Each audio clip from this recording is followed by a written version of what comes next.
Faut avouer qu'à partir de ce moment-là, les choses sont devenues pépères et fantastiques. Il a soufflé un grand vent d'imagination tout autour de nous. J'ai eu quand même un suprême courage. Je me suis laissé porter, c'est le cas de le dire. J'ai pas cédé à la surprise qu'aurait voulu que je reste aussi con qu'avant à manger du malheur, et seulement du malheur parce qu'il n'y avait que ça que je connaissais depuis mon éducation par mes bons parents, et des malheurs bien pénibles, bien laborieux, bien transpirés. J'aurais pu pas y croire à la foire d'imagination où qu'on me priait de monter sur un destrier tout en bois, tout harnaché de mensonges et de velours. J'aurais pu refuser. J'ai pas refusé. Top, que j'ai dit. Le vent souffle, Ferdinand. Pars ta galère, laisse les cons dans la merde, laisse-toi pousser, crois plus à rien. T'es cassé plus qu'aux 2/3, mais avec le bout qui reste, tu vas encore bien te marrer. Laisse-toi souffler debout par l'aquilon favorable. Dors ou dors pas, titube, trombone, chancelle, dégueule, écume, pustule, fébrile, écrase, trahi, le Djenguer. C'est une question de vent qui souffle. Tu ne seras jamais aussi atroce et déconneur que le monde entier. Avance, c'est tout ce qu'on te demande. T'as la médaille, t'es beau.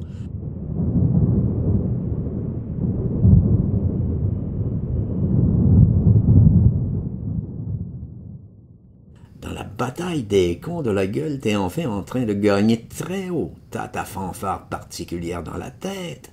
T'as la gangrène qu'à moitié, t'es pourri, c'est entendu, mais t'as vu les champs de bataille où qu'on décore pas la charogne et toi t'es décoré. Ne l'oublie pas. Ou t'es que l'ingrat, le vomi déconfit, la raclure de cul baveux. Tu vaux plus le papier qu'on te torche. J'ai mis toujours la citation dans ma poche avec la signature de Joffre et j'ai recommencé à bomber le pectoral. Ma veine à moi, on aurait dit qu'elle l'enfonçait dans sa mouscaille, le gars Cascade. Il râlait même plus. Bon courage, Gontran, que je lui disais. Tu vas voir comme je vais les posséder, moi, les Rombières, l'Espinasse même et les mecs de la Réforme. L'évêque, moi, tiens, comme je me sens. J'irais l'enculer tout droit si seulement il me parlait pas au garde à vous. Ça le faisait plus marrer, mes esprits, Cascade. T'es beau, Ferdinand, t'es beau. C'est tout ce qui me trouvait. Tu devrais te faire photographier. J'y vais, chiche, que j'ai dit. On y a été avec mes parents l'après-midi même où ils sont arrivés. Mon père était comme transi. J'étais devenu quelqu'un, soudain. On en parlait déjà plein le passage des Bérésinas, de ma médaille, qui disait... Ma mère, elle avait une petite larme, une voix émue. Ça, alors, ça me dégoûtait même. J'aime pas l'émotion de mes parents. On avait ensemble des comptes plus sérieux. Mon père, il était impressionné par l'artillerie qui défilait par les rues. Ma mère, elle n'arrêtait pas de trouver que les soldats étaient jeunes et les officiers bien spécialement campés sur leurs chevaux. Ils lui inspiraient confiance, les officiers. Mon père, il avait en plus une relation à perdu sur la liste, c'était l'agent des assurances coccinelles. On a été invités à déjeuner pour fêter ma médaille militaire et puis même la Lespinasse aussi. J'étais la fierté de son ambulance. Et puis Cascade en était, puisqu'il avait l'habitude d'être toujours avec moi. Et puis ma mère a voulu qu'Angèle vienne aussi, puisqu'ils étaient mariés. Elle comprenait rien à la situation. On pouvait pas lui expliquer. Il repartait d'abord le soir même. On a cherché Angèle, on l'a trouvée au coin de l'état-major anglais, comme les jours précédents. Cascade, c'était plus qu'une loque, à vrai dire. Il fondait, surtout quand il voyait Angèle. Il ne rouskaillait plus. Même la destinée qu'en prenait à son aise. Elle lui reculait sa chaise pour qu'il se garde du chemin des clients à l'hyperbole. C'était une transformation de l'homme. Je me gonflais grâce à la médaille. Lui, c'était quelque chose qu'il minait, au contraire, qui venait de la guerre et qu'il ne comprenait plus. Il avait plus son bluff pendant que je prenais du poids, et on aurait dit d'abord qu'il se donnait tout entier au mauvais sort. Résiste, que j'y disais. T'es envoûté par ta môme Angèle, et pour le moment, elle se donne des sales allures, j'en conviens bien. Elle profite des situations qu'on est, mais ça durera pas, tu vas la rattraper quand elle aura reçu le coup dur. Elle sera toujours contente que tu reprennes ses chars, et c'est bien urgent. Tiens, pour rien, c'est moi qui la donnerai au bourg tellement que je me reconnais plus. Qu'il me la refoule sur Paris et qu'elle aille se faire tasser par ses nègres. C'est pas tout qu'elle reste ou pas, c'est bien simple, je la crève ou ce sera moi. C'est malheureux ce que vous apporte la guerre, tu diras ce que tu voudras. Je suis sûr qu'elle a un coquin, à moins qu'en plus elle soit gousse et que je m'en aille jamais gourer, je te jure. Angèle, c'est un monstre, Ferdinand.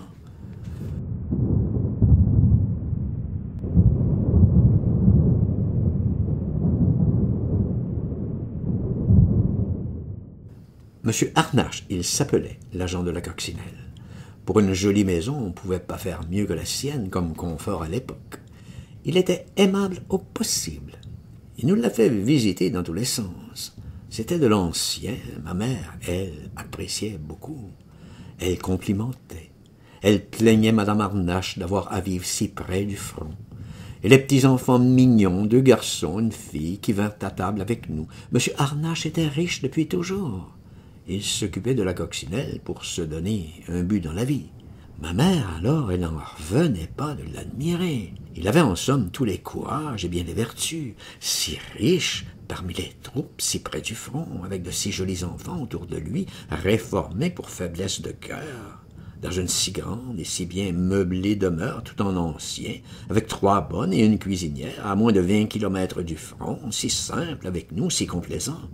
Nous recevant à sa table dès le premier jour, particulièrement simplet avec cascade, s'informant, estimant, vénérant presque nos blessures et ma médaille militaire, vêtu d'un complet en étoffe de grand prix, un col bien convenable, très haut, impeccable, en relation avec la meilleure société de perdus sur la lisse, connaissant tout le monde, pas fier du tout, malgré tout, parlant anglais comme une grammaire, ornant sa maison de dentelle au filet, ce que ma mère considérait comme la preuve même du haut goût, écrivant à mon père des lettres presque aussi bien que lui-même.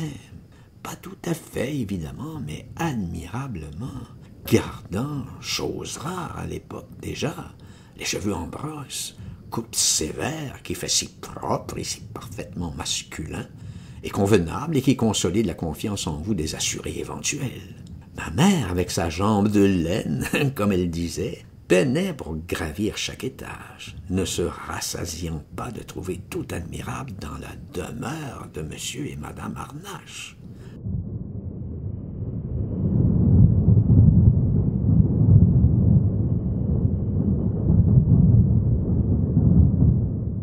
Devant les fenêtres, elle s'arrêtait pour souffler, jetait bien un coup d'œil dans la rue aux troupes en flux et reflux, et demeurait là un instant, désolée devant cette espèce de carnaval.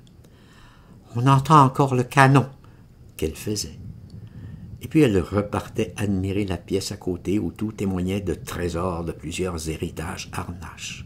On lui aurait montré des poissons dans un fleuve à la place des troupes dans la rue. Elle n'aurait pas mieux compris ce qui les possédait, ma mère, à passer sans arrêt les uns derrière les autres dans un torrent de couleurs. Mon père, il se croyait forcé de lui donner des vagues explications toutes imaginaires et de faire le compétent. Harnache lui-même, par amabilité, il expliquait la formation des troupes hindoues. Ils marchent aussi 2 par 2 toujours. Il paraît que si l'un d'eux camarades vient à être frappé par une balle ennemie, l'autre ne lui survit guère. Le fait est, ma mère alors, comment qu'elle s'extasiait, ça lui faisait enfin des sentiments. « Attention, Célestine, que lui faisait mon père, où tu mets les pieds derrière. » Il s'agissait de l'escalier si bien astiqué de cette maison modèle. « Un véritable musée, comme vous avez de jolies choses chez vous, madame. » Que n'arrêtait pas de la féliciter ma mère. Elle attendait en bas devant la salle à manger madame Harnache avec ses 3 enfants. Mon père avait peur qu'elle trébuche devant le monde, ma mère.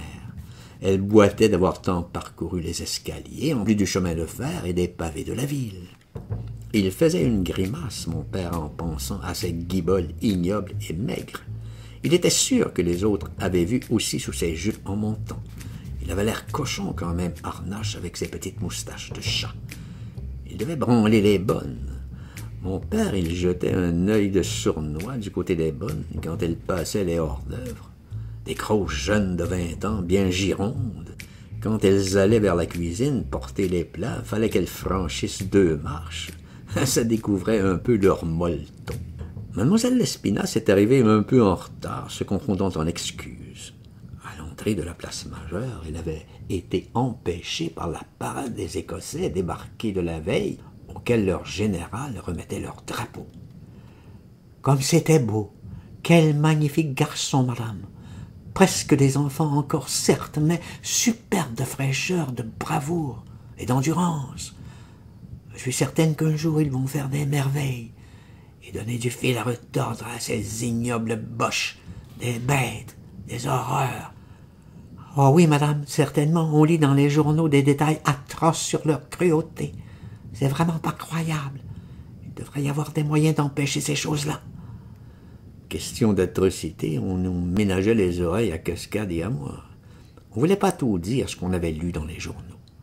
Pour ma mère, il y avait certainement un recours suprême auprès de quelqu'un de très puissant pour empêcher les Allemands de se livrer à tous leurs instincts. Il ne pouvait pas en être autrement. Mon père, pour une fois, était bien de son avis. Si les Allemands avaient pu tout se permettre, alors le monde était différent de ce qu'ils avaient toujours pensé de lui. Il était bâti sur d'autres principes avec d'autres notions. Et ce qu'il pensait devait rester la vérité.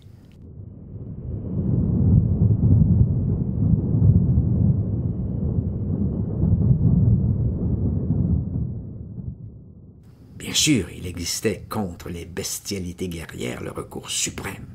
Il suffisait de faire ici auprès de quelqu'un son devoir, comme mon père l'avait toujours fait dans sa propre vie. C'était tout. Il ne concevait pas ce monde d'atrocités, une torture sans limite. Donc il le niait.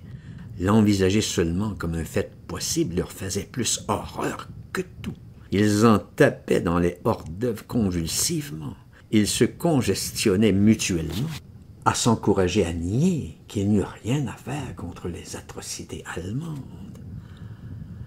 Tout le monde nous glissait alors un coup d'œil de compassion, à Cascade et à moi. Nous qu'on ne disait rien, c'est ma médaille militaire qu'on fêtait. Cela ne durera pas, il suffirait d'une intervention américaine.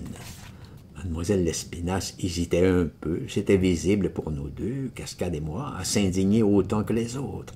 Elle nous observait et nous, on était bien déférents. Ils parlaient tous une langue bizarre, à vrai dire, une grande langue de con. Le plus beau, c'est qu'Angèle a fini par arriver. Ma mère, qui n'en ratait pas une, l'a félicité tout de suite pour sa vaillance d'avoir rejoint son mari dans la zone du danger. Si elle restait encore longtemps, si elle était autorisée. Angèle, elle arrêtait pas de me regarder la médaille militaire en plein les yeux, bien fixement. Je l'aurais bien tringlé, moi, l'Angèle, si j'avais eu un peu de sommeil d'abord, et de sécurité sûre d'un jour ou deux devant moi. Mais la médaille, ça ne me donnait pas de sommeil, mais quand même un quelque chose de sécurité. Seulement, il y avait Cascade.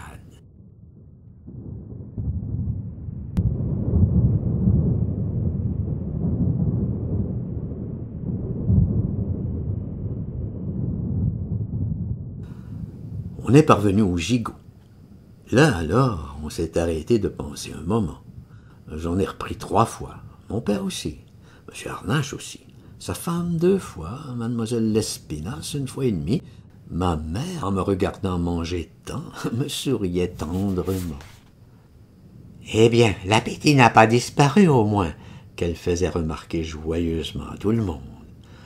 De mon oreille, on ne parlait jamais, c'était comme l'atrocité allemande, des choses pas acceptables, pas solubles, douteuses, pas convenables en somme, qui mettait en peine la conception de rémédiabilité de toute chose de ce monde. J'étais trop malade, j'étais pas assez instruit, surtout à l'époque, pour déterminer déçu de ma tête très bourdonneuse l'ignominie dans leur comportement à mes vieux et à tous les espoirs.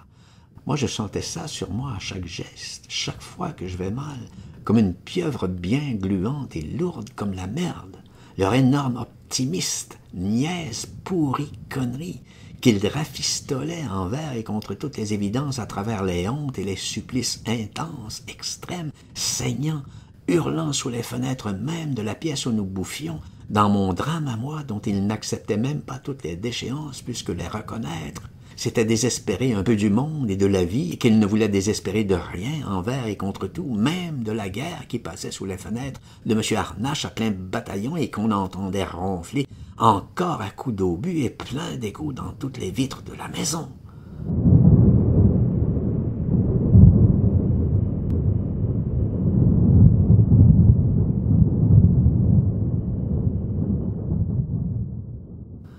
Sur mon bras, on ne tarissait pas d'éloges. Ça, c'était une blessure plaisante sur laquelle l'optimisme pouvait se déchaîner. Sur le pied de cascade aussi, d'ailleurs. Angèle ne disait rien. Elle s'est mis presque pas de rouge. « Comme elle est gentille, cette petite, finalement !» que m'a confié ma mère après la salade. Il y avait un complot à table. Non seulement on fêtait ma bravoure, on nous relevait le moral à nous, les blessés combattants. Ça a bien duré 2 heures tellement qu'on a mangé. Au dessert, l'aumônier, le chanoine Trésure, est passé pour féliciter mes parents.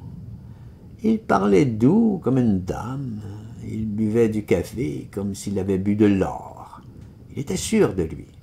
Ma mère hochait de la tête à mesure qu'il félicitait, mon père aussi. Ils approuvaient tout. Ça venait du ciel. Voyez-vous, mon cher ami, au sein des plus terribles épreuves dont il daigne éprouver ses créatures, le Seigneur garde encore, cependant, pour elles une immense pitié, une infinie miséricorde. Leurs souffrances sont ses souffrances, leurs larmes sont ses larmes, leurs angoisses ses angoisses.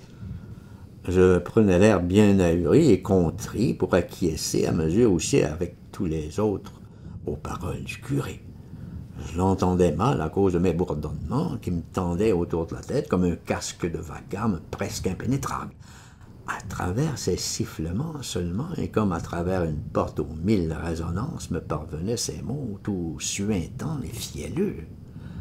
Ma mère, elle en laissait sa bouche un peu béante, tellement qu'il disait des choses élevées, ce curé. On voyait bien qu'il avait l'habitude.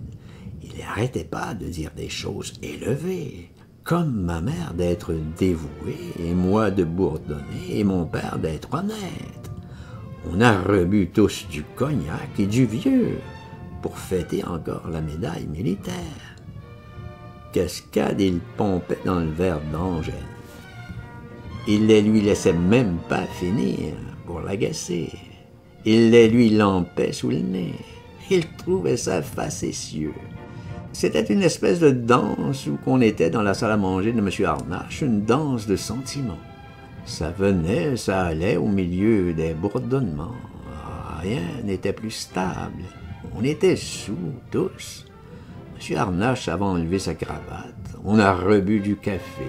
On n'écoutait plus le curé beaucoup. Et avec ma mère, qui dandinait encore sa tête à hauteur de sa bouche pour suivre les plus élevés sentiments encore à propos des périls de la guerre et des bienfaisances surnaturelles du bon Dieu.